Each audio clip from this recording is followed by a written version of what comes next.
Attention, truth seekers and lovers of the paranormal. Paranormal M is the ultimate destination for those who crave a dose of the supernatural. Hit subscribe to our channel and hit that like button.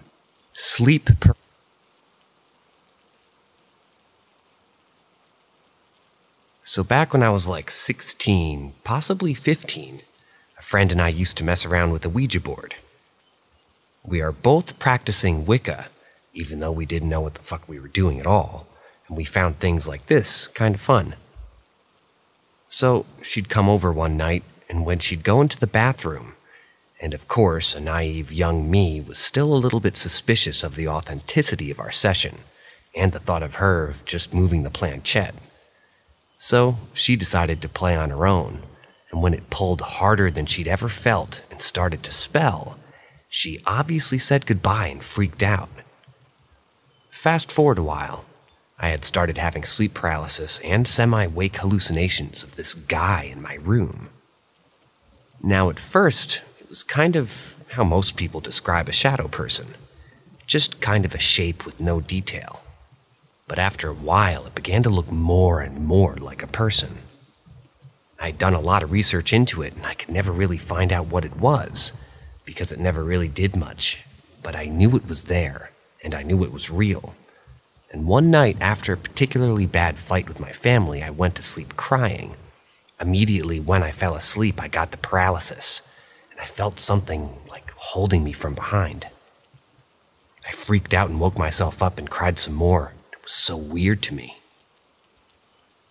Now, for a long time, I thought I'd make this shit up in my head due to trauma from the abusive family, and, That was until Christmas, when I was at my mother's with siblings that now stayed in the room that I'd stayed in, and they began to ask questions about a shadow person or a demon that had been causing him some problems.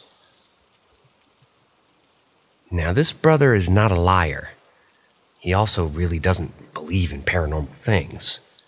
So when he came to me claiming that something resides in his room, that throws things at him. Scratches him in his sleep. It even knocked over his fish tank.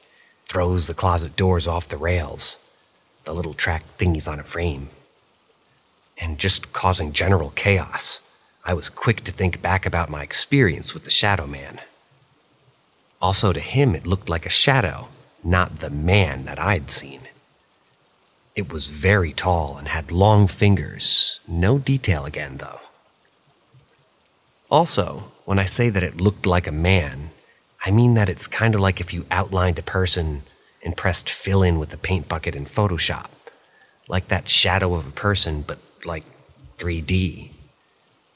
I don't know, this probably isn't the best way to describe it. I don't know what it could be. I don't think it's a demon or vengeful spirit, because it never did anything crazy like that to me. I'm not sure what it could have been. You guys can think I'm lying or whatever, but this is 100% true, and I didn't even believe it for a long time until my brother brought it up to me.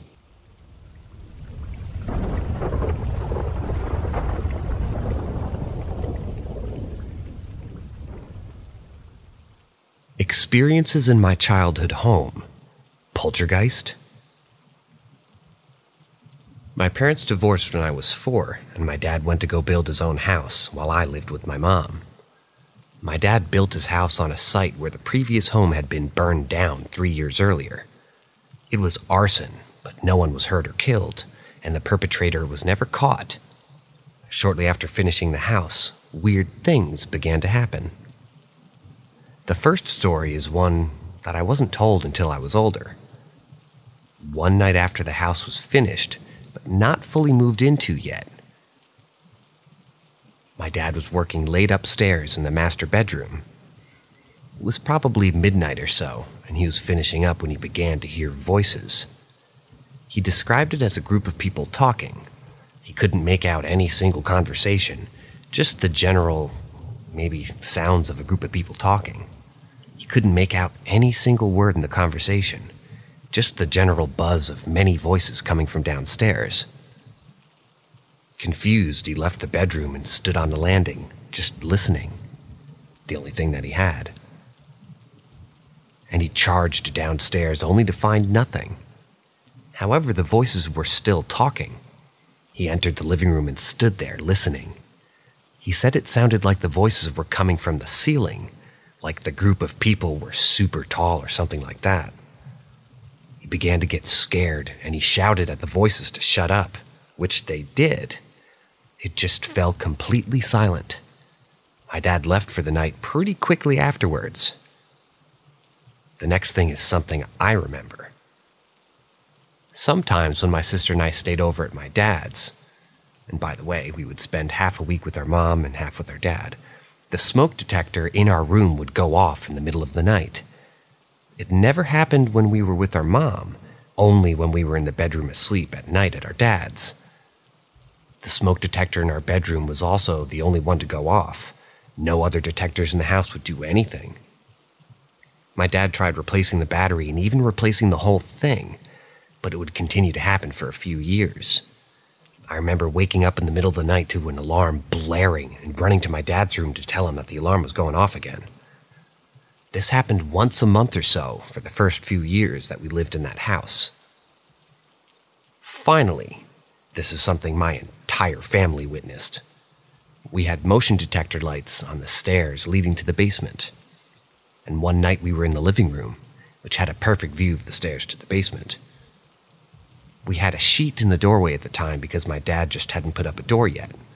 Suddenly, the motion lights on the stairs turned on and the sheets moved up, like someone lifted it to walk under and then let it go. Except there was no one there. I remember being super freaked out, but my dad didn't seem worried, so I wasn't either. Years later, my dad told me that he was actually terrified, but didn't want to scare my sister and I, so he pretended to be fine. The smoke detector was the only incident that kept happening, but after a few years it stopped, and nothing creepy happened in that house ever again. We moved out when I was 14, and I haven't been back since. To our knowledge, no one has died on the land or been buried there, so I'm not sure what this all was. Any feedback would be great.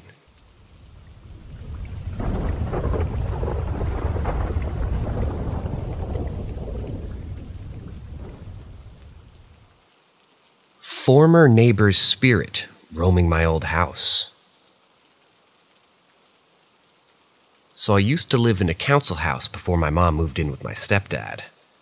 While living there, it was just me and my mom. I had 3 experiences living in that house. I'm glad to be out of there. Before I get to those stories, my former neighbor died while I was living in the place. The neighborhood didn't know this until his garden started smelling and becoming untidy. He definitely didn't leave the house, as any of us would have, I guess, just noticed. People knocked on his door to no avail. Eventually, the police were called and they broke into his house to find his body there. I can't remember how he died, but yeah, it may be related to what happened to me. I'm a bit suspicious. Now, on to the experiences. So once I had a late night. My mom went to bed, and I went up like 5 to 15 minutes after. Anyway, I turned off my laptop and I headed for the corridors. The doorway I was going to went 2 ways. Left, the kitchen, where beside that doorway was the front door and a staircase, and right, a little room where you sort of top the electricity with a key. I went left, obviously, since I was going to bed, and then the lights turn off, like some paranormal activity shit, and I saw a fucking white figure walking from the sink.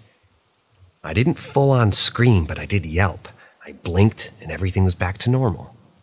When I think back on it now, I think that my mind was just fucking with me. I'm a superstitious person, but I'm thinking of a rational explanation here. But then, this experience, oh mighty God, this experience. So I was in bed, like 2 or 3 a.m., and I get out of bed for a piss. And then before going into the toilet room, it's one of those bathrooms with the toilet only, mind you, I peek into my mom's room, and there's a fucking hand looming over my mom's head and what looked, and it just disappeared. Mind you, no one was in that fucking house but us. I, being the dumbass I was, went into the bloody toilet before warning my mom instead of pissing myself.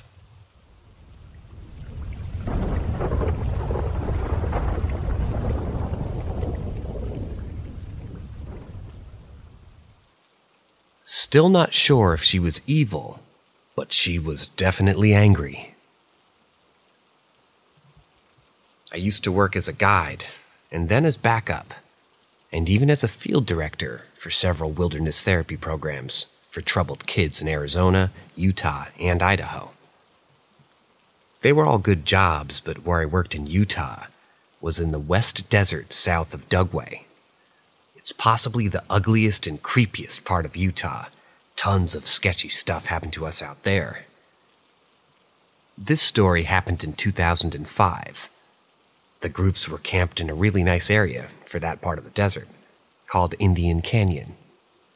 The spot was so nice, in fact, that in the late 1800s or early 1900s, some enterprising pioneer family had built themselves a little homestead with a one-room cabin and a small barn and a cedar pole fence around the perimeter of the little farm. All of that, of course, now was just crumbling, rotten ruins. The cabin, it seemed, had burned down well over 50 years ago, and what remained of the barn was poking out of the grass in 2 or 3 foot shards of gray wood scattered all over the nearby vicinity. This week I was also camped in an Indian Canyon, but further down the road. I was manning the Infield Emergency Response Vehicle, or the ERV, better known as quote-unquote backup, a new position that I helped invent when I took a list of things that had gone wrong in the field to the directors and explained that because of the horrible response time and the spotty satellite phone service, the only reason that we weren't shut down or that people weren't dead was because we were just lucky, not because we were prepared or efficient at responding to emergencies. Now, we had radios and someone listening to them 24/7, never more than a few minutes away with a vehicle. That's how it worked in theory, anyway. One of the boys' groups was camped at the mouth of the canyon in the foothills about 2 miles away from me. The other were just a mile beyond them. The girls were close, too. I was camped somewhere in the middle of the canyon on the top of a small ridge that had a little jeep track side and a little road branching off the main dirt road running up the canyon, and the girls were just a couple of ridges over, maybe a mile away. Though to drive to them, I'd have to go back out to the main road and take a different jeep trail up to their spot. Maybe a 5-mile trip. I was about 1.5 miles below the staff training group that was being headed by my wife Jessica, divorced now. There were going to be several groups of parents coming out to visit their kids later in the week. So both the boys' groups and the girls' group, all on that side of the mountain, had all elected to stay put for a few days and work on building backpacks and gathering fire sets and a lot of other primitive skills. The training group had been in the field for almost a week, and they were getting ready to split up and go join the student groups for the last several days of their training. This left me with less to do than normal. I didn't have to find new sites for groups or drop anyone off water or food. Everyone was well taken care of, and no one was moving for several days. I decided to build a sweat lodge next to the creek, up near where the new staff were camped. I found the perfect spot, well out of sight of the group, on a small, smooth sandbar right by the water. I got to work. I harvested some big, long willow saplings that were bendable enough to weave a frame with, and arranged them in a 10-foot circle, digging down 1.5 feet for each one to anchor it in the sand. I bent them into a dome 4 feet high and 10 feet across, and wove the branches together with supporting crossbars until I had a structure that I probably could have stood on without breaking it. I walked down to the truck, which I had hidden in some pine trees 1/4 mile away, and hauled a large bin of tarps and cowhides and plastic sheeting, along with my fire set and some other gear, up to my lodge. As I was walking back down the creek, I remember feeling like someone was following me. But when I stopped and looked, I couldn't see or hear anything. It was a beautiful day for July. The morning had started out with some high, wispy cloud cover, but that had long since burned off, and the noon sun was high overhead. It wasn't yet too hot, however. I was high enough in the mountains that the oppressive heat that I knew was slowly baking the kids' groups in the desert below, and it wouldn't reach me for a couple of hours. I set to work placing hides first on the little domed frame. I covered those with some tarps and plastic sheeting and secured it all, so I had a pretty close to an airtight, waterproof shelter as possible with only a small arched opening for a door. I secured an old military poncho over the door so that once hot rocks had been placed inside, it could be sealed shut and the sweat ceremony could take place. I wanted it to be as hot as possible. There wouldn't be any children involved in this one, so we could go as hot as we wanted. I took the extra time around the base of the lodge to bury all the edges of the coverings deep in the sand. This was as sturdy a shelter structure I had ever built, really. It was nice. I spent a good, maybe an hour gathering sage and juniper, and I covered the floor of the lodge with a thick padding of fragrant plants. I did this in part so that it was kind of a soft place to sit for an extended period of time, but mostly I did it because I was intending to invite a new staff down to do a sweat ceremony later, to help some of them prepare to meet actual students for the first time. And frankly, a group of unwashed men and women who hadn't showered in a week in July, all crammed inside a sweltering home, just sweating buckets, is a smell that should not be endured without as much sage and juniper as possible. If it was really bad, which it was likely to be, I would rum some onto my shirt and then pull it up over my nose and breathe through that. Next, I went hunting for lava rock. I found an outcropping of small rounded boulders, perfect for heating on a bonfire and then rolling into the lodge. And I proceeded to gather 3 onto a tarp. It was heavy, almost too heavy for me to sling over my back and carry, but I managed to make it back to the fire pit I had dug with all 3. I left them there and I went to go gather some more. I made this to be a smaller load because it's not like I was in a hurry. I could take more trips. When I got back to the fire pit, one of my rocks was gone. I stared at the small depression in the sand where I had placed it minutes before, and then looked around for signs that someone, possibly one of the staff from the group, had come and taken it. No tracks. I looked around again and spotted it off at the edge of a creek 20 feet away. I had that feeling again like I was being watched, but I couldn't see anyone in the trees. I walked over and retrieved my stone, the heaviest one I'd carried, and I put it back with the others. Maybe it had rolled there, though the flat, soft, dry sand? I don't think it could go through that. I gathered a bunch more rocks, and none of them went missing, and then I built a fire. As I worked, that weird feeling of being watched come back, except this time it felt more ominous, like it was mad at me for being there. I stood up, determined to walk out of the woods and find whoever it was. The radio, which I kept on me, strapped to my belt, had been silent all day, but it suddenly crackled to life.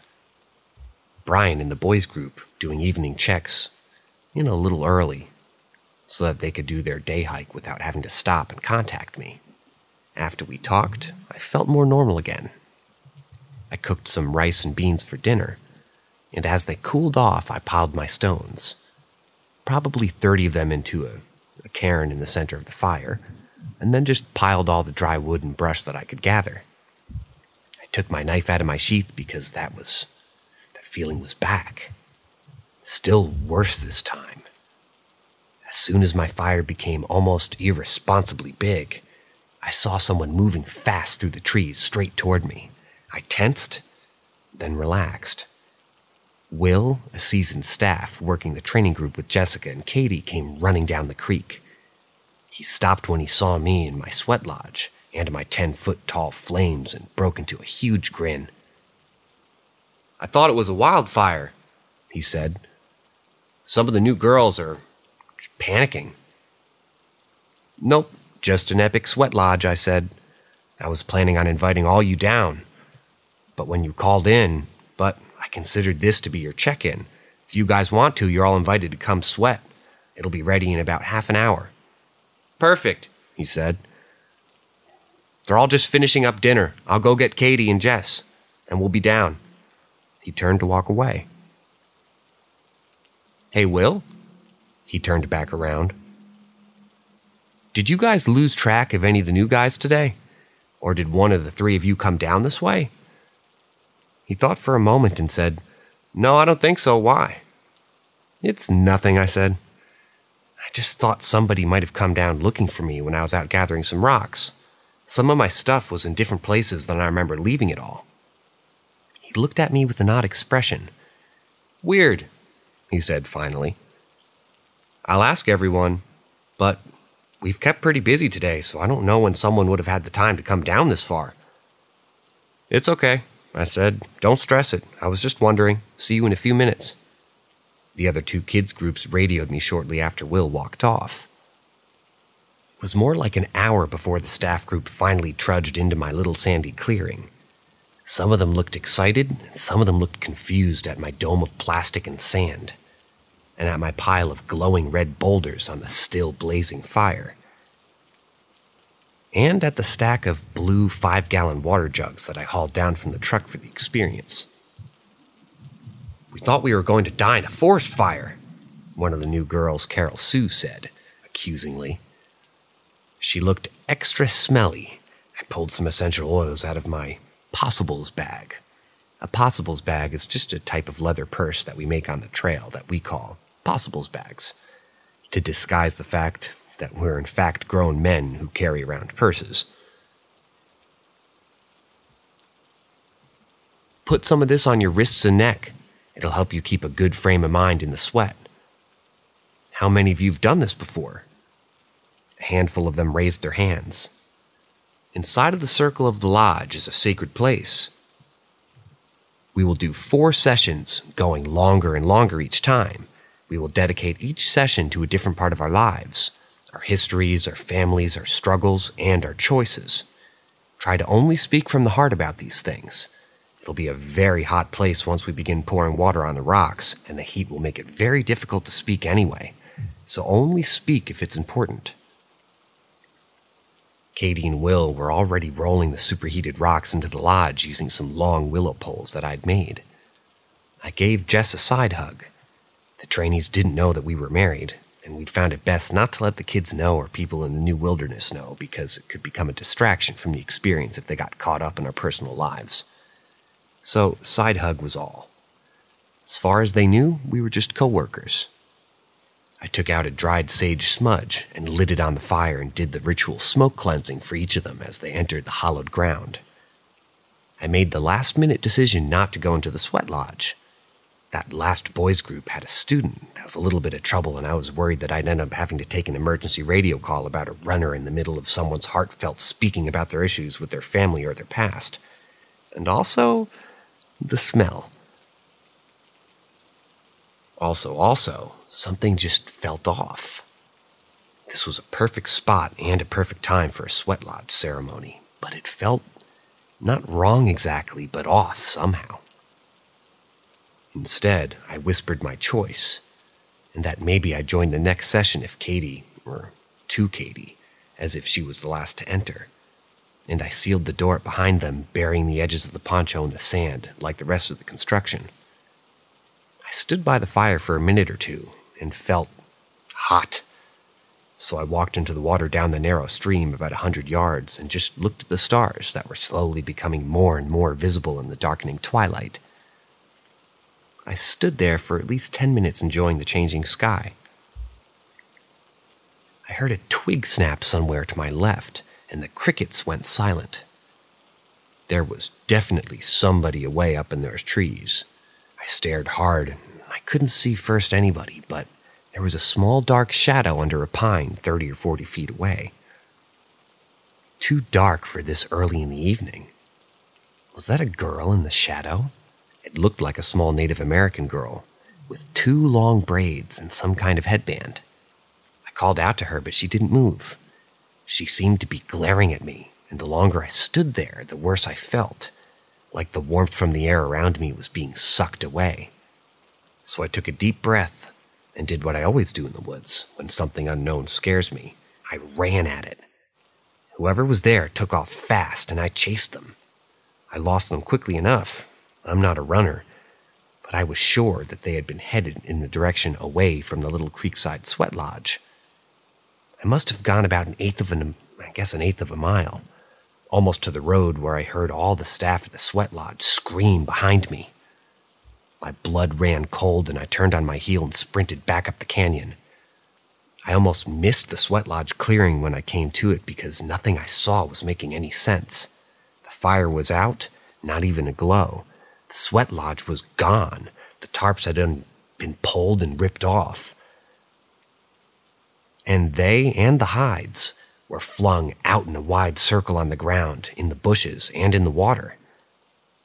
The frame was uprooted and folded over on its side to one side of the sandbar, and all the new and experienced staff were sitting stunned in a circle on a padding of sage and juniper around a pile of cold rocks. "What happened?" I yelled as I ran up. After a moment, Katie answered. "We were just sitting here, starting to pour water on the rocks to heat things up, and we started talking a bit about, what it means to know your personal history. The walls of the sweat lodge started shaking, and we thought that you were outside trying to get in. It stopped for a minute and Jess called your name, but you didn't answer. And we had just poured some more water on the rocks when the whole lodge went cold, like really cold, and it sounded like a massive windstorm blew in and ripped the whole thing off of us, frame and all, and threw it into the trees. I didn't know what to do, so I grabbed my bag and got out every flashlight that I had. We started them checking each other for injuries. I lied to them through my teeth and told them that it was a microburst windstorm, and that they happened sometimes in Utah, and that they were the lucky ones, and lucky that no one got hurt, and so on and so forth. And amidst skeptical looks from the three who knew me, I got Jessica and Will to start taking the stunned newbies back to the camp. But Katie stayed. Katie, who'd been with me through so many other unexplainable things out there, knew what I was doing. She could tell I wasn't saying something. The fire's out, like it's cold out, and it was 1,000 degrees 20 minutes ago, and the rocks that were glowing hot 20 minutes ago also feel like they've been sitting in a creek. That's what she said. What are you not saying, Dan? I took a deep breath. I just tried to chase down a little Native American girl who can run unnaturally fast in the dark. Katie sat down hard. I looked at her, but she didn't say anything, so I continued. Today, while I was gathering rocks for the lodge, I felt like someone was watching me the whole time, and I swear I'm not making this up, but I set down that really big rock, the first one that you rolled into the circle, and I walked away for a few minutes, and when I returned, it was over by the creek, like someone came and moved it, but there were no tracks, and I couldn't have rolled it there. Then after you all went into the sweat lodge, I walked down to the creek and I heard something in the trees. It took me a minute to spot her, but she was hiding in a shadow under a tree. I think I had chased her for about 30 seconds when you all screamed and I ran back up here. What Katie said next made me sit down too. Did she have 2 braids and a headband? I nodded slowly. Early this morning, like 3 a.m. early, Jessica woke everybody up and said that it was going to rain and that we needed to build a shelter. There were no clouds last night, I said. I know, said Katie, but she woke us all up and insisted that we needed to build a shelter and wouldn't drop it till we all moved closer together and put up some tarps. I like to see the stars when I wake up, so I moved in close just in case, but I didn't get under the tarp. Neither did Will or Josh. He's one of the new guys. Well, this morning, just before it got light out, I had a really disturbing dream where I felt like I was awake in my sleeping bag, and I was staring up into the trees above me. And there was this little native girl with 2 braids and a blue and gray headband up in the tree over to my face, staring at me. I knew I was dreaming, but I couldn't move or wake up. I was only able to move when Josh on the other side of the shelter yelled and sat up. I thought it was just a horrible dream until I talked to Jess about the quote-unquote rain last night. She admitted to me that she hadn't been really worried about the rain, but that she had been dead asleep when she felt someone reach into her sleeping bag and shove her head to the side. She panicked and laid there and pretended like she was still sleeping, but they knelt over to face her for a few minutes. She said that she was terrified to open her eyes. When she felt them leave, she waited for a few minutes and then woke everyone up. I was wondering why she slept in the middle of nowhere, or rather, in the middle of everybody, opposite of nowhere. Now it makes sense. I was quiet. Katie spoke again. Before breakfast, I asked Josh why he yelled up and sat up. I was grateful that he did, but curious as to why. He told me that he had a horrible nightmare about a little Native American girl, and when he thought that he woke up, he saw her running at him. He yelled and she jumped over his head and took off. That's when he really woke up and sat up. He was surprised that I heard him yell. He thought he was still asleep at that point, and he dreamed the yelling part. I didn't tell Jess or Josh what happened to me, and I didn't tell them about each other. But at breakfast, Will told all of us about his horrible dream about a little girl dying in that cabin when it was burned down. We all freaked out. It's all we've been talking about today. Half the group didn't believe us, and Carol Sue, the loud annoying one, had told everyone that we're trying to haze the new guys. Even Josh, who's the new guy, is in on it too, apparently. And then the sweat lodge thing happened. With what you just told me, I don't think any of us were dreaming. We were quiet for a long time. I think we should move camp down the road tomorrow, I finally said. I'll clean up this mess in the morning. Katie just nodded and stood up. Oh, and Katie, it's probably a good idea for everyone to be under a shelter to sleep tonight. And also, maybe don't light another fire. I'm guessing the one at your group site is out too. She sighed tiredly and walked off into the dark. I just sat there for a while, but then slowly made my way back to the truck.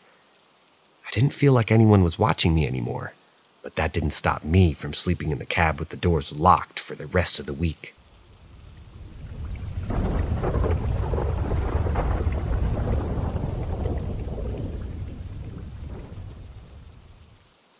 There's another family living in my house. There was a house in my area that burned down several years ago when I was still a child and living in my old house. There's no reported deaths, but I beg to differ. When I was around 12 years old, and whilst the house was still relatively fresh from the fire, me and a friend decided to go inside and explore it for whatever reason. There was an unblocked window which we climbed through, and although my memory is a bit hazy, I do remember the staircase being black and ashen, the walls and ceiling ripped apart. I also remember walking into a room, which looked like a child's room. There was a framed picture of two girls, some family photos and whatnot, and me and my friend left soon after. The house got remodeled and, frankly, I forgot about it. Cue a few years later. Me and my family moved from our old small house into a new 2-story house in our area that we still live in this day. And you guessed it, it's the same house that burned down. Now, things were fine for a few years. I didn't experience anything weird.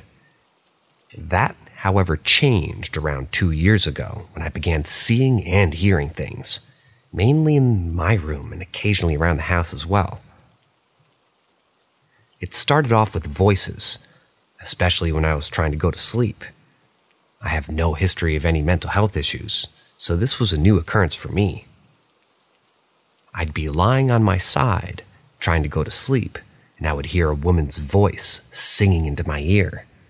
She would sing and whisper unintelligible things, sometimes speak to me, but I could never make out anything she was really saying. It was the most surreal thing ever, because it would be as though she was right next to me or above me, but every time I'd turn around to see who's there, nobody would be. This then escalated to hearing voices of two girls. It would be in my ear as before, and rather around the entire room. They would sing kids' songs and rhymes. I then began hearing constant knocking on my door, and the floor creaking in my room as though someone was walking around. I even called out a few times to see if anyone was there. I'd ask my sister if she was at the door, and she's always saying no. This went on for a while before I actually began to see her. Not the kids, but the woman. I'd see her all the time, and they'd always be for split-second glances, and she would disappear. She would be in the creepiest places and positions, too. A lot of the time I'd see her in the corners of my ceiling in my room at night right above my bed, on all fours and clutching into the ceiling. I saw her like this as I walked past my sister's room as well. I'd see her walking down the stairs, head down, hand on the rail. Sometimes she would stand in my room and just look at me. Again, I would only ever see her for a second at most, but it's so vivid in my memory. Weird thing is, she's never scared me. Sure, the knocking and voices freaked me out at first, but when I began actually seeing her, there was no fear at all. It was quite calming, actually. I'd try to talk to her sometimes. She'd obviously never respond. Nowadays, I haven't seen her much. The kids' chants have gone, but I still occasionally hear her whispering or humming into my ear right when I'm about to sleep. I move rooms as well, so maybe that's why. Sometimes I do end up sleeping in my old room, and those are the nights where I hear her the most. My cat, however, still stares at the door and the ceiling, and at an empty spot in my room. Sometimes she hisses. Sometimes she just meows. I've told my mom my experience and my sister. Both haven't seen or heard her specifically, but they both believe me and think that something's wrong with the house.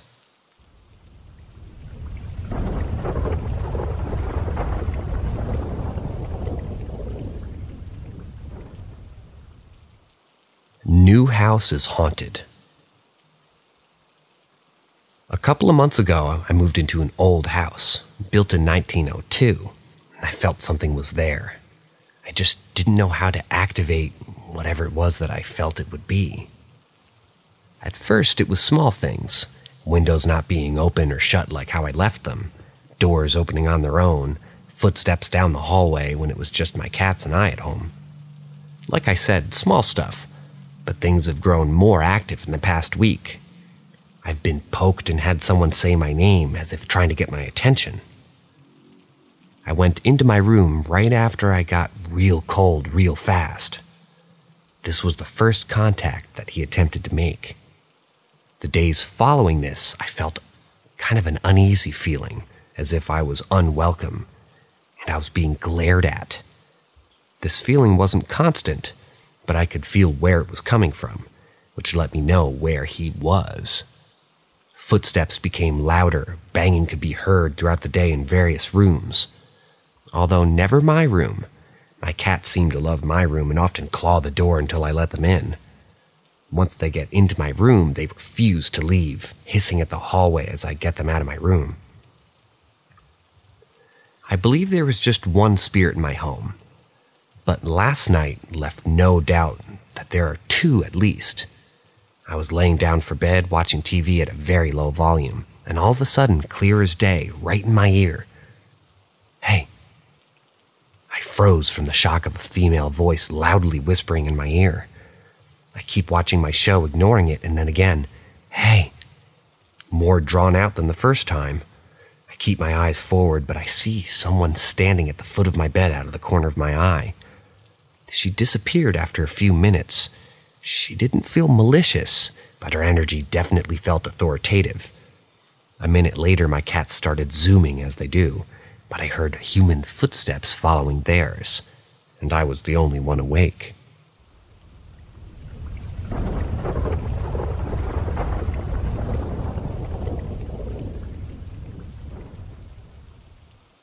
I know it's nothing too crazy, but it was the point where I started to believe in ghosts, and now I look back differently at weird experiences I had before that. About 1.5 years ago, home alone and no pets at the time. Nice setup for a ghost, you know. And no, it wasn't 3 a.m., it was around 8 p.m. if I remember correctly. I was sitting in my room, watching a movie with the door to my room closed, as always. Suddenly, I hear the sound of a door handle being violently pushed down, and then I can already see the door slamming open into the wall. After a second of shock, I thought my mom or sister were home or something like that, so I call out for them. But I don't hear anything, so I look for them. But after a few minutes, I realize that they aren't even home yet, and the door is still locked. So I looked out of the window to see if they were maybe playing a prank on me. But no car in sight. I checked everything that somehow could have caused the door handle to be pushed down and slammed open. But nothing is lying on the ground next to the bookshelf, nor are there any windows open. So it couldn't be explained how the fuck the door was slammed open after that. I am and always have been a huge skeptic. But that's the one experience I was never able to explain. If some of you have any ideas of how this could have happened, I would be thankful, since believing in ghosts didn't exactly make my fears disappear.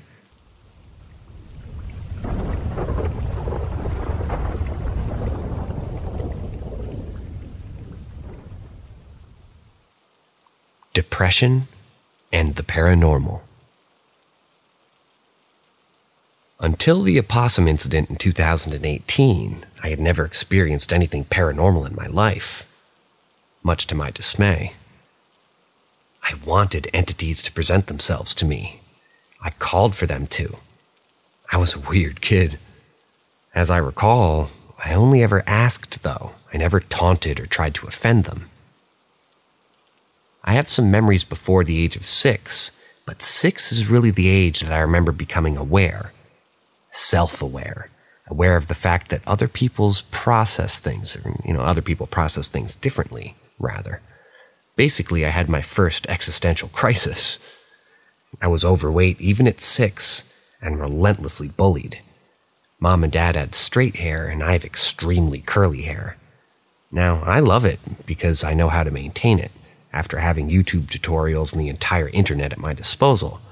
But as a kid with parents who had no idea about curly hair, I walked around with a rat's nest until my mom's just wound up French braiding it. The bullies told me to brush it, so I did for hours, which is why my hair was such a poofy, fizzy mess all the time. But I digress. I was bullied relentlessly for my hair and my weight. My parents were divorcing. I'm not sure if I knew what suicide was at the time, but I do remember thinking that if I was dead, I wouldn't have to deal with any of this.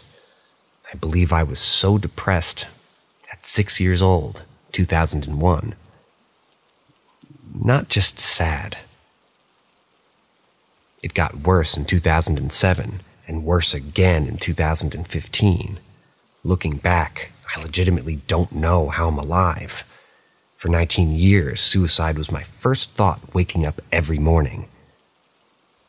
April of 2018, my mom died. I was the one who found her. She was my best friend, so it was rough. Tragedy followed. Dude, I was seeing ghosted me, but in comparison to the other things, it seemed so trivial. My best friend overdosed to death, and my Pomchi dog was attacked and died in my arms, and in November 2019, I lost my job because I was essentially coming to work, getting very little actual work done, spending the day trying to hide my constant crying and panic attacks at my cubicle. In any case, I was at rock bottom, just numbly existing.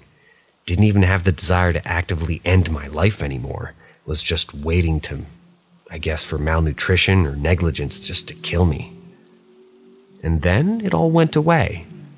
19 years of intense chronic suicidal depression gone. I wish I could bottle it and sell it and end all the sadness in the world. I'm now one of the happiest people that I know. I literally love life and wake up smiling every morning.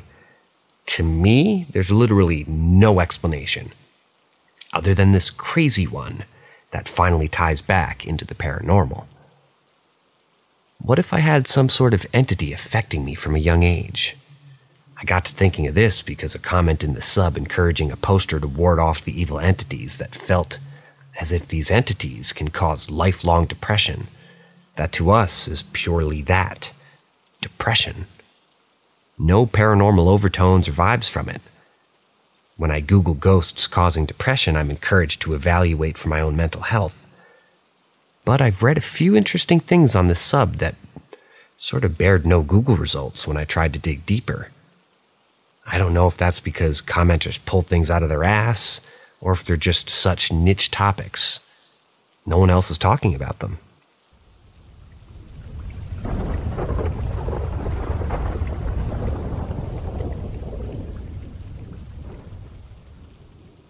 My Mom, the Opossum. My mom was my best friend, and I, her caretaker, as she became wheelchair-bound from a rare neurological condition when I was 14, which was 2008. I was probably about 17 when this happened, so summer of 2012. I was up late with her talking and watching TV. This is Texas, so despite being 2 a.m., it was still 90 degrees, and I decided to walk up to the gas station to get us some Cokes. I always enjoyed quiet, hot late-night walks to the gas station. It was peaceful, and I never felt scared because I'd make the trip hundreds of times. I'd pass an empty parking lot from about 50 feet, and with the street illuminated by only nearby porch lights and the street lights. I clearly see a tiny pair of glowing greenish-yellow eyes staring at me. A couple seconds later, several more pairs of glowing eyes turned to me, all just a few inches from the first pair. I never stop walking, but I maintain focus with the eyes until I'm out of range for fear of whatever it is that could maybe charge at me. In my head, I was picturing a fat black cat, but it would have had to have been massive. A big, massive cat. On my way back to the gas station, it was gone. Back home, I recounted the eyes to my mom over Cokes and snacks, and she was shocked to hear that I'd never seen a wild opossum before, given how incredibly common that they are in this area. She said that they're all over the place in town, but they stay hidden very well when they're nocturnal. She said that they have 24 babies at a time, and that I saw a mama and her babies were out on the prowl. And they were, of course, more scared of me than I was of them. I love animals, and opossums are cute, so it absolutely made my day that I had seen this little family of opossums. I started looking up at them on my phone, and my mom and I talked about them, and I read about them for several hours because that's just the kind of stuff that we did together. In 2014, I moved across town into a house alone, but I'd still go see my mom every other day after work. April 4th, 2018. I found her peacefully passed in bed. Stage 4 kidney disease made its claim to my mom's life. The doctor that came to pronounce her explained to me that when an organ fails, it causes the heart to stop working, and assured me that any pain was not long-lasting, and it was a very quick way to go. 10 years of suffering due to the neurological condition, plus the kidney disease, was more than I expected to get with my mom. She was ready to go long before that. I think she fought to stay with me, but just couldn't suffer anymore. I had not seen an opossum since that night in 2012. 3 days since my mom had passed, and I was still in the shock stage. I was destroyed inside, and I hadn't eaten or spoken to anyone. I just cried and slept and stressed out about taking in my mom's dogs, which I was completely unprepared for. But I didn't trust anyone else to love and care for them. It was late, about 2 a.m., and hot. I had the dogs outside to go potty for a while and decided that it was time to bring them in. After I got them in, I got the urge to turn back around and open the back door again and look outside. So I did. The back wooden fence is only about 8 feet away from my perch at the back door. To my right, about 10 feet away, there's a tree that grows at the corner of the fence, and the branches hang down and cover the corner. From the branches, I notice a slight rustling, following the glare of glowing green eyes. Out ambles a fat possum. It treks clumsily over the wooden fence, occasionally looking up and glancing at me.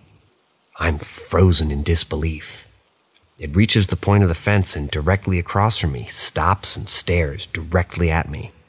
I say hi, and it turns back the way that it came and slowly makes its way and disappears back into the tree branch at the corner of the fence. Those are the only 2 times in my life I've ever seen a possum. I think my mom had a short chance to say goodbye and bring me some comfort as an opossum. My mom and I also loved birds. They were our favorite animal. We were going to move down south and be bird watchers when I retired. We knew that she wouldn't live that long, but it was a fantasy that we always dreamed of. My neighborhood is full of stray cats, so unfortunately, we don't get a lot of birds. A couple weeks later, my bereavement leave from work ended. The very first day I went back to work, I stepped out of the front door and walked up to the car to be distracted by the very distinct voices of 2 birds.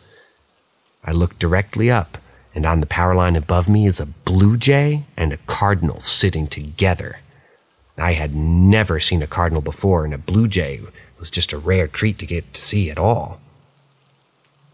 But I hadn't seen so much as a cackling or a sparrow in the neighborhood because of the cats. Maybe it's just the grief, but I feel as if my mom had something to do with the birds too, and it only adds to my belief that she intercepted the opossum to say goodbye to me.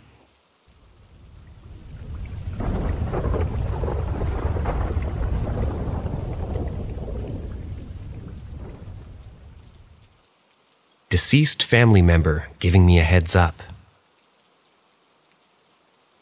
I'll start by saying that my mom, grandmother, and I are pretty familiar with the paranormal, and that we had our fair share of strange experiences to this day. I've always been someone interested in the paranormal, even though it scares me a bit. I've had many experiences since I was around 6 or 7 years old, but I'll start by sharing with you guys something that happened to me 3 days ago. Sorry in advance, it'll be a long post, so here it goes. It was last Sunday. I came home from my boyfriend's place at around 20 hours. I went to my room to sit back and relax, and I decided to light a candle for a little bit of ambience. All of a sudden, the candle flame became very tall and agitated, so much so that I checked if I had left my window open. It wasn't. My door was closed as well, so no possibility of a draft affecting the candle. By saying that the flame was tall, I mean a good 15 to 20 centimeters long, very unusual for a rather small candle whose mesh had been trimmed before. The flame flickered and stayed that long for minutes, never returning to its usual length and strength. I then decided to ask questions to see if the candle flame would react, since it had been said to me that when a candle flame does this for a long time, a spirit or presence is near. I started to ask if anyone was there. The flame flickered a lot. I waited to see if it was a coincidence, but it didn't seem like it. I then had an idea. I have 3 pendulums that I use for divination, so I took one of the 3, went back to the candle, and asked again if anybody was there. The pendulum started moving clockwise, which means yes. I waited for the pendulum to become steady again and proceeded to ask if it was somebody that I knew. There again, the pendulum started moving clockwise, so yes again. I waited for it to stop moving, and I asked if it was someone of my family, and the answer I got was yes.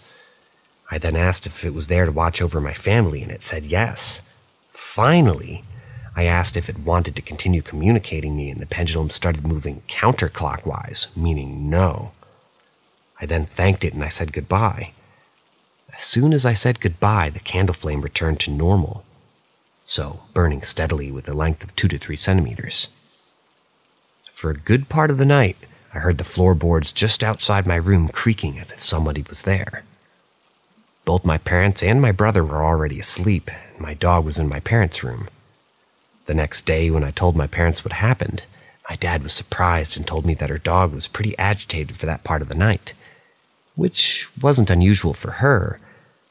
He said she seemed a bit scared of something.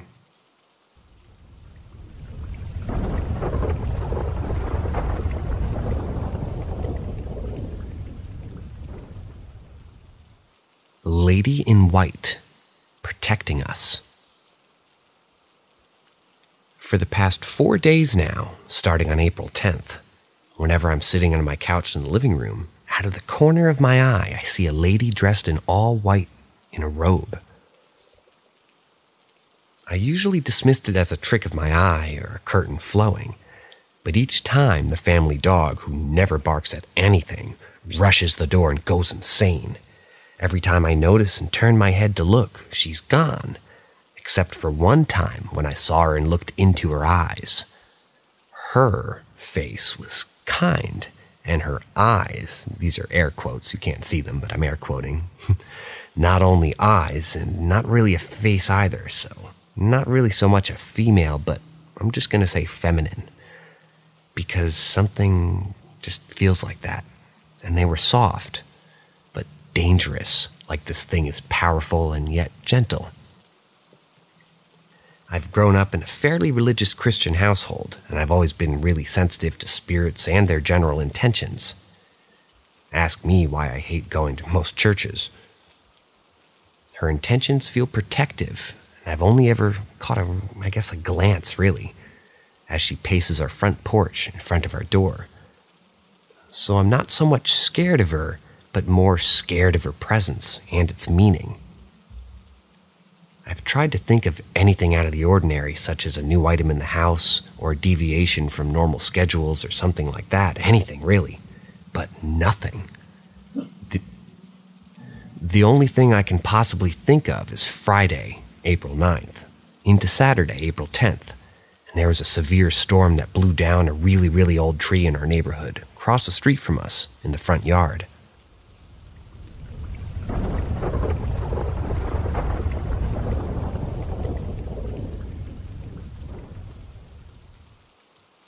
I am no longer a skeptic about paranormal existence. Before this, I was skeptical about paranormal stuff, and I didn't give it much credit. But I kept an open mind. I have no dealings with witchcraft or rituals or anything to do with a Ouija board. My girlfriend has been supportive and has experienced many of the same things that I have, and some of her own. March of 2020, I bought my first home and everything was fine until a few months in. At first, I was confined, or rather it was confined to electronics powering off, so I wasn't really clued into something paranormal at first. I'll spare you my list, but there were things moving around the house, doors found opened, scratching heard in the walls, glass bottles on the fridge jingling, and the area fan in my bedroom was found turned on multiple times. The 3 instances that really made me feel uneasy are the ones that I can't pin on my pets. Midwinter, I was at my gaming desk, and all of a sudden, I got an intense campfire smoke smell. I immediately ran down to the furnace room hoping that nothing was on fire, but could not smell smoke anywhere else in the house, and it was gone when I returned to my room. I live in town, and the 2 adjacent neighbors don't have a wood-burning furnace. Just last week, I went to the kitchen to grab a soda, and at the bottom of the stairs, I smelt an intense lavender perfume. I asked my girlfriend if she had been ambitious with her mojo before leaving, and she had not applied any perfume that night. The smell lingered in a singular spot for a bit, and I haven't smelled that perfume or the campfire smoke since. The last is what happened last night. I work night shift, and I come home to let the dogs out on my lunch break. After letting the dogs out, I'm eating in my office chair, and I hear a muffled thud from downstairs. I immediately checked where the cats are, and they're right beside me begging for handouts. I dismiss it and I finish my lunch. When I walked back into the kitchen, I found the little carpeted man that sits in front of the oven square in the middle of the kitchen. This I cannot explain away, or pin on the pets, as they weren't in the kitchen at all, and the rug was not there when I walked in and made lunch.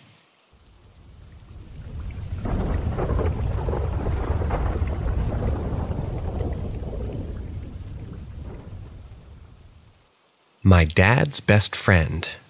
Long read. I'm from New York City, and a week ago, my father's best friend of 15 years plus was murdered in a hit and run, and it made the news on the Daily News website. I've seen and experienced the paranormal in my whole life, but nothing quite like this. My dad's friend Jackie died tragically. He was run down by an impatient driver.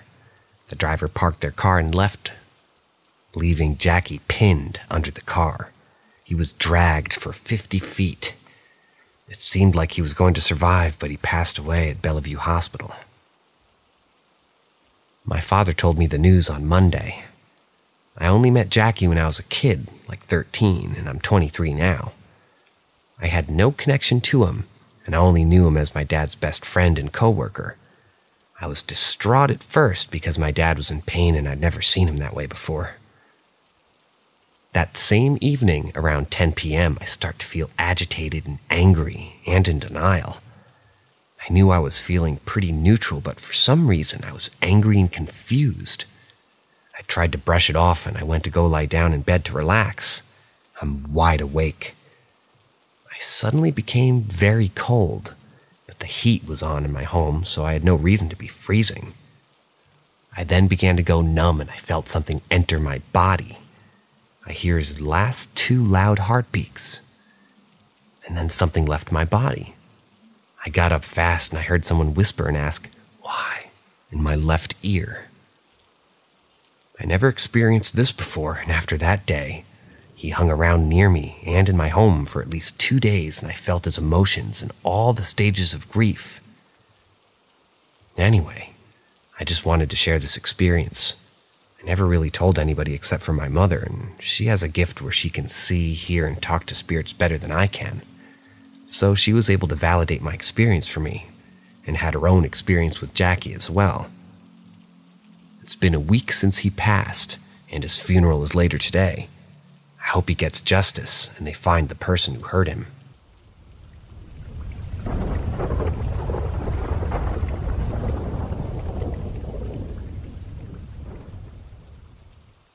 My grandma cursed my family. Another long read. When I was 11, our old home was haunted. We would see shadows, or things would move and go missing. We would get touched aggressively, and we would hear people have conversations at night. But we lived in an isolated industrial area, and we barely had neighbors. At 12 years old, my parents had taken me to a medium, and she confirmed our experiences and even let us know that something dark was attached to us. At the time, I was angry for no reason, and I hated everything and everyone. I was also suicidal, even though I knew I loved life and my family. When I was outside the home, I actually felt normal and happy. I was getting attacked emotionally and physically. Something would try to pull my covers, so I can fall off the bed and I would wake up with unaccounted for bruises. I was beaten, I couldn't sleep anymore. If I did, it was only for a few hours. The medium had confirmed that this was a demonic entity, and that it was sent to us purposely. My family was suffering because we didn't know how to fight something that we couldn't see.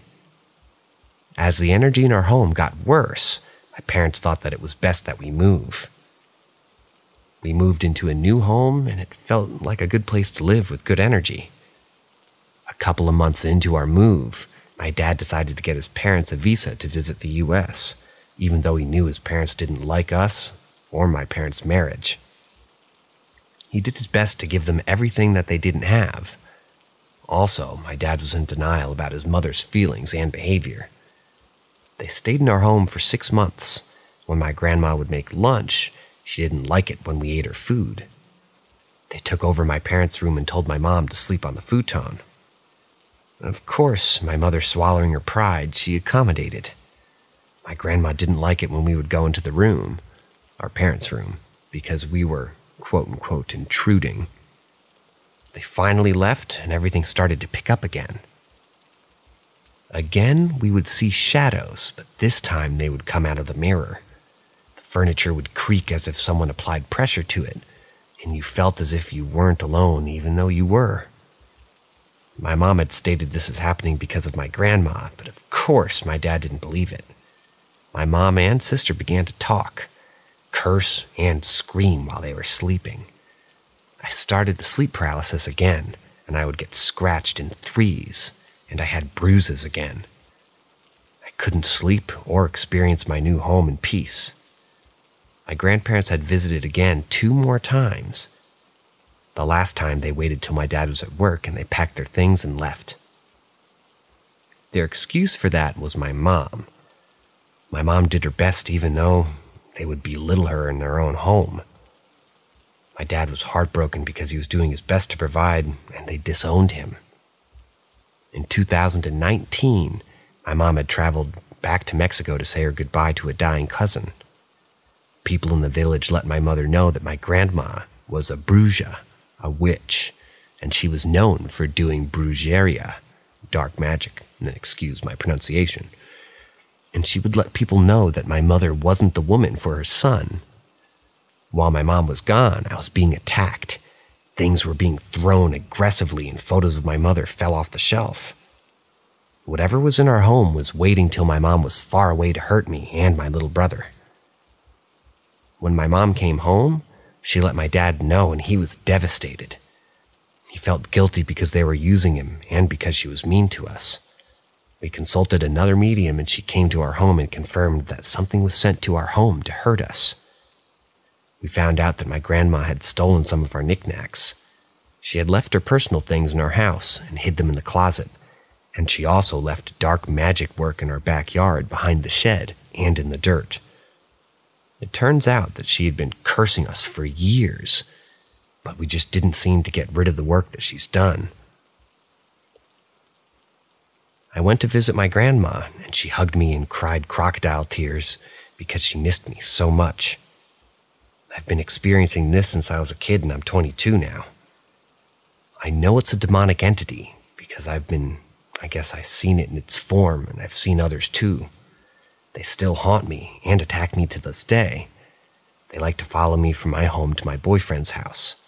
When I sleep, they're in my dreams, and they like to hold me down when I'm in sleep paralysis mode. I do my absolute best to protect myself spiritually, and I feel less scared and stronger now. Whatever my grandma did is strong, but I was told that when one demon knows you, they all know you. I hate that this is my life, and I don't seem to know anything else beside it. And I don't have anywhere to confide in.